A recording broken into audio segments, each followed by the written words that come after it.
Hi.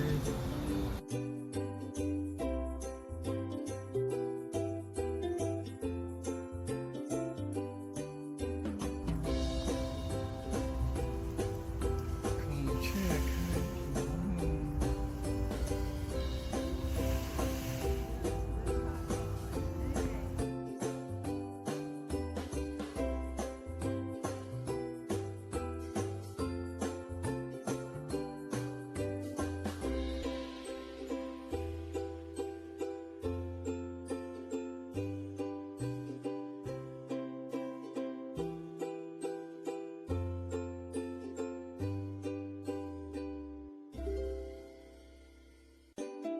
So try a little bit of the lemon yellow will give you some of that.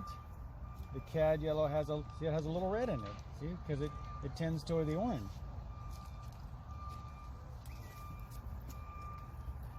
So all colors have red, yellow, and blue in them. Even red, yellow, and blue.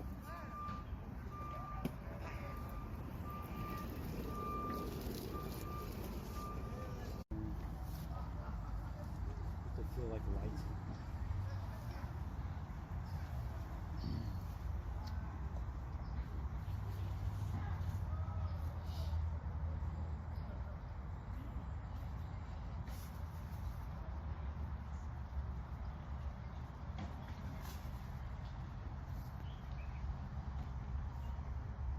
Some of the shadow color could go a little darker. Using the shadow to kind of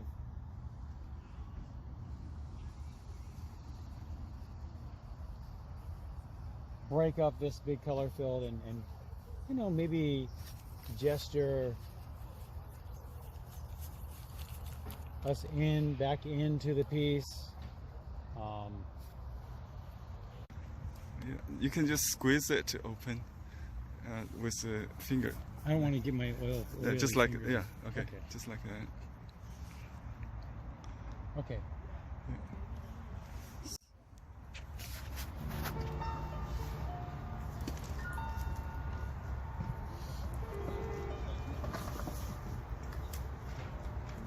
That is nice. Yeah, it's a raccoon brush. That's just nice. the name of it. It's also a go-to brush. These brushes, you don't even feel, you feel like you're cheating. Did you have one of these brushes? Really? It's a very long bristle Use it now for mixture brush with Bezier, Weasel. See, look at the point. Look at that. Look at that. beautiful. Yeah, it's very sharp. You can also make it split That's easily. ridiculous. You can split it for some dry brushing. Yeah, you can also. Look at that. Right. You want a dry brush. Okay.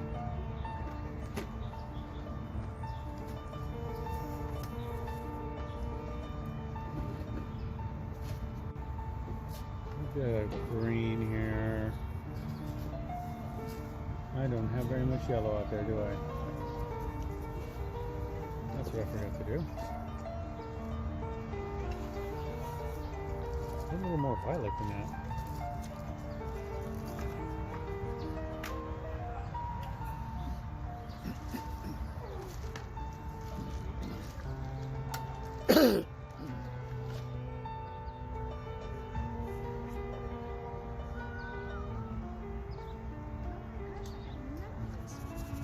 You know what I hear all the time in my classes? That looks like one of those Chinese landscapes when they get it all wet into it. I hear that all the time in my classes. I'm going, It is. why don't you just paint like the Chinese? Use their brushes. Yeah. Well, What they do is you use dry brush first, then you use water, so you get. I'm having a hard time with that rice paper, but I like it. Yeah. It's just Uh-huh. not the same. It's just a lot more absorbent. Yeah, that's why we start with dry, then apply water to soften it. Uh-huh. Yeah. Otherwise, it will smear too much. Look at that. Look at that dry brush. Yeah, right. Look at that. Wow. Yeah. That's designed for dry brush. Yeah. No wonder. It's a stiffer. It's a little bit stiffer. Yeah. I like that. Yeah. that looks a lot more neutral. The hue that you used for the mountain is a lot more neutral than the one that you used for your oil. Yeah. But you're going to the same thing, Clearfield. Absolutely. Let me just cover this first. And then you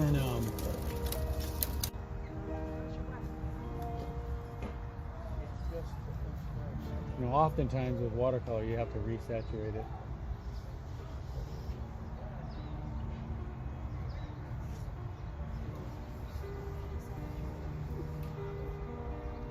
See, now it's cooler out, right? So we have a little more open time to work. I kind of like these edges. In the background it got really faded on me. I kind of like it though. But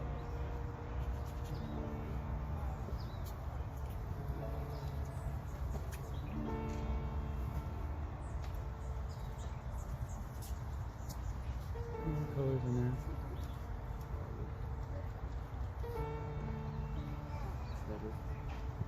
See, now these edges stiffening up a little bit.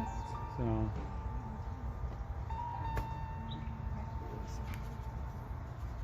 in other words, it's starting to dry.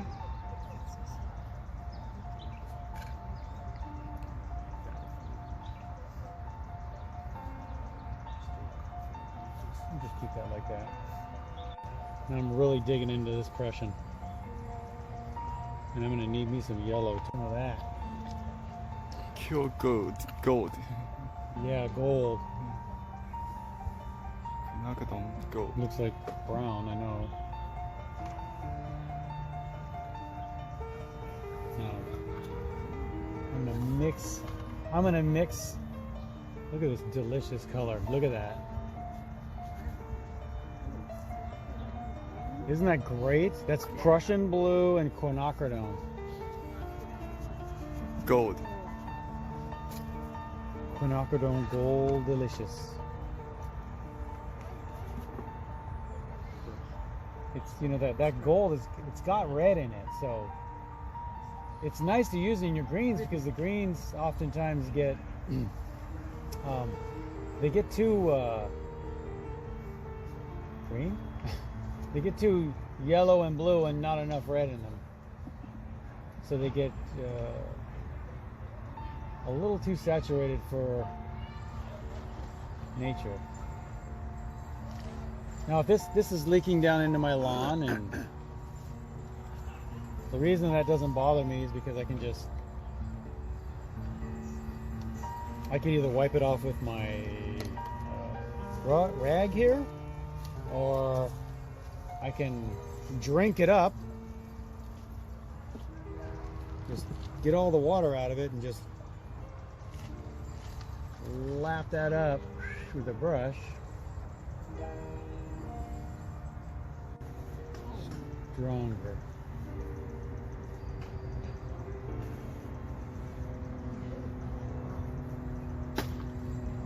Yeah. Now I'm losing a lot of that down into here, so I'm gonna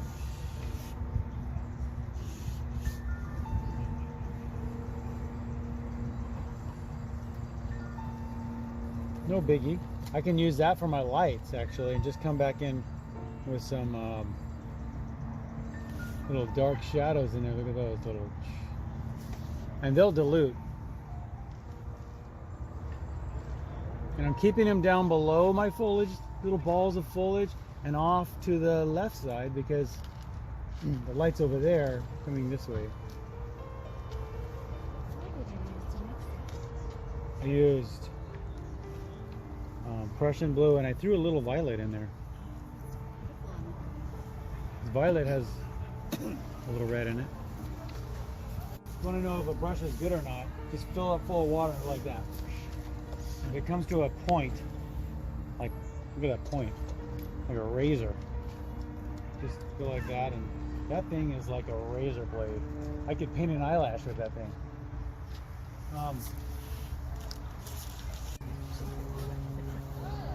It's oil painting. Well, sometimes you need to get it. You need to cake it on there like this. You really need a bright color like that. Out of tube. Now, of course, these transparent societies will hate you for that, but I don't think the Chinese would. No. They do some crazy stuff with their paint. We also use gouache. They use gouache.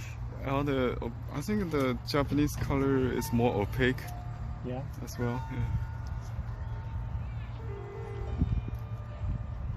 We have the mineral color series. These are all Ooh. covering colors. That's some more of that quinacridone there. But I throw a little of that in there. Sneak it up into there. Now let's just say I wanted to do it more transparently. I could just, let's say, take up some of this with a little water, since nothing's drying. See, look at that.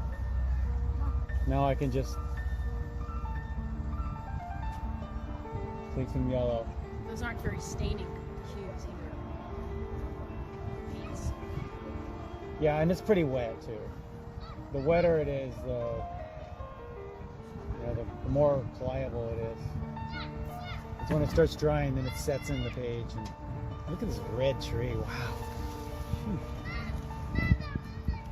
Gonna have to throw some of that in there. Well, this is supposed to be gouache, but it's not gouaching for me.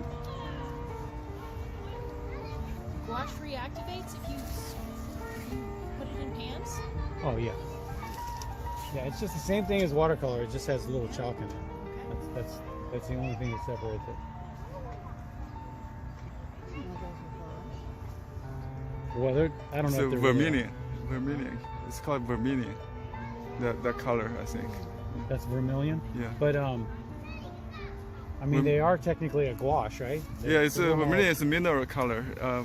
We call it mineral color because they're from the rocks. It's more opaque Okay. than vegetable colors or like indigo, gamboge, this kind of color.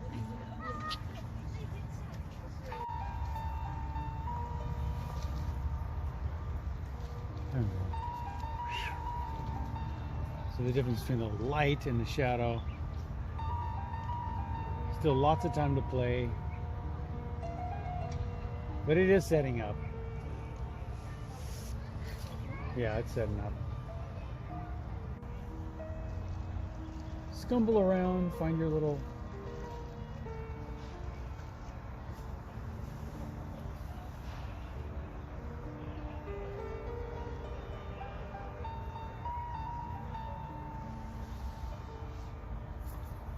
couple little shadows in there. Some deep things. I lost a tree in here. And then spread those bristles apart and get a little... Now I can dry brush a little bit and get, look at this. Oh my gosh. Wow. You don't even have to try. This is when the brush has a lot to do with it. Okay, so you have to give a plug for what brush that See? was. And you leave. Well, it's easier to do. It's easier than a smaller sable. This is carrying a lot of water, enough water because it's so big that I could do this whole painting with just what's on my brush. But just playing with the edges here. Yeah. Next time I will bring you a ox ear hair brush. It's also called the Picasso brush. So look how light some of my lights dried, almost the same value as the background. When I put them on there, they were much darker. But because I had, there was so much water, it just dripped down, and then So the question is, do you like it? If you do, you leave it. If you don't, This is exactly what I would do with Chinese brush painting. Yeah? Yeah. The split brush technique. Yeah. coming over wet into wet with some dry brushing, split brushing. I feel like a kid learning all over again. And I like that. Yeah, That keeps that's really balanced the wet. yeah. Oh boy.